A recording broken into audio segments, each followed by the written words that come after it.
Hello, Adam. Come on, pick up the phone. Hello?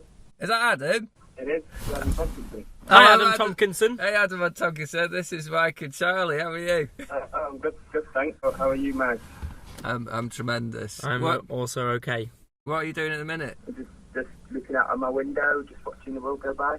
You've been waiting for us to call? No, not at all. Oh, okay. So I hear you're excited about going to Eurovision. Going to Copenhagen, is this true? Can you confirm this is happening? Well, if I am, it's news to me. Oh no! What? You're not going to Copenhagen? No. Mike told me you were, Adam. I don't know why he told you that. Lying pillock. Are you remotely excited about Eurovision? I'm massively excited about Eurovision, yeah. Oh, that's good. I wish I was going. Yeah, I wish I was going as well. You and me both. What are you particularly excited about? Is there any particular acts this year that you're looking forward to seeing? Well, I'm interested to see Britain actually having a kind of serious competitor in it for once. I say Britain, I mean, of course. Do you think Molly's going to be serious? I don't think she can win, but I think it's a more honest attempt at winning than we've done in the past 4 or 5 years. Okay, good. Have you heard the song? Yeah. I think that most of the song is quite good. Oh, good. I've not listened to it. I don't like listening to it before the big day. Oh, right, you save it, do you? I try to, yeah. Well, they did her Bonnie Tyler last year, about a couple of weeks before, and I kind of ruined it because it was shit. What's your favourite? Go on. I was going to say I'm quite excited about the Armenian entry. I think it's got strong chances. MP3. And if Armenia won, then I think that would be a pretty good country to go to next year to see it. So that's who I'm rooting for. Apparently, Armenia's a lovely place to visit. I've not been, but my brother has. What's your highlight of Eurovision over the past however many years you've been interested in it? I think Moldova's entries have been pretty good the last 2 or 3 years. There was the one where they were all on unicycles with pointy hats and singing "So Lucky."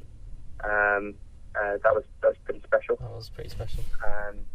The Russian grannies was another highlight. Those were pretty good. I just love the whole thing, really. It's one night, or 3 nights really if you watch the semi-finals. Yeah. Each year, where the whole of Europe just goes a bit mental. And what's this about the certain countries who basically pay their way into the tournament? I don't quite get it how it works. Tell us about this, Adam. Okay, yeah. So you've got the 5 countries which basically bankroll it.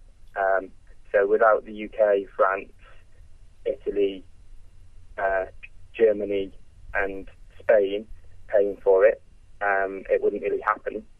And so those countries traditionally have never had to, they've never had their places under threat. So all the countries, if they got nil points one year, wouldn't be allowed to enter the previous year. Now they just let all the countries enter, all like 47 or 48 that want to.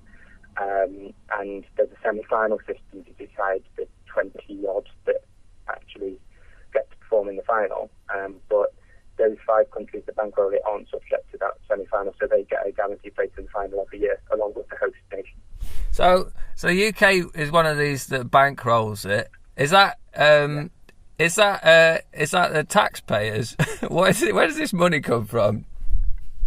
I imagine, I'm not an expert, but I imagine it's a combination of like taxpayers' money, arts funding, national lottery money, maybe. Oh, fair enough. So if I was to put, if I was to put a bet on England winning, UK winning this year, what odds would you give me on that? What odds would I give you? Yeah, I'd give you about 20 to 1. I don't think it's going to happen. Really? 20 to 1's not bad. Yeah, I think. Well, I think. Yeah, that's better than you getting a bookmakers. Right, so I'm going to put a quid on now. So if the UK win, then you're going to give me 20 quid. Is that right? Yeah. Right. Fantastic. Any more questions from Charlie about Eurovision? What's your favourite song? Just purely song, not theatrics, not entertainment, just song. What's your favourite song ever? It's called, it's by Wigwam, and it's called In My Dreams. They were the Norwegian entry. I think it was around 2007, something like that. Yeah. Pretty special. Look it up. I will. There was a man called Brian Johnson who represented. Oh, hang on a minute. So I just have to explain. We're calling you.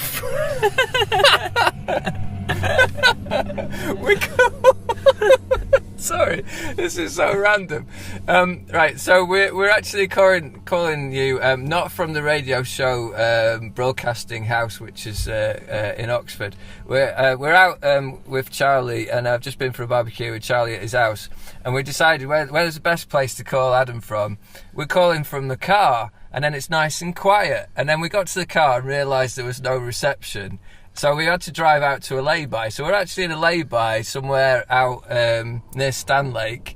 And this tank has just gone past us with two guys with sunglasses, and they just gave us a wave. So whoever that was driving past a lay-by in Stanlake the Sunday before the Eurovision, then you're now on the radio. You're now live.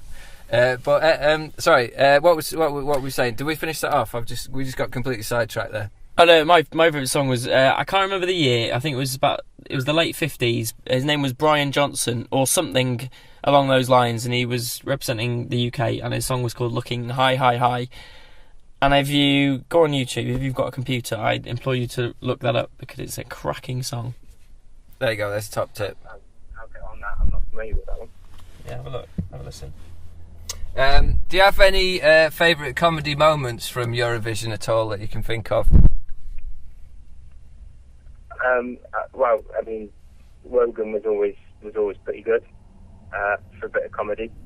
I just enjoy the hosts every year. They always seem to get the most kind of inept or crazy hosts that they can kind of muster out of that country, and I think that's always good, along with the obvious delays of the voting system, and people always wanting to say give the big.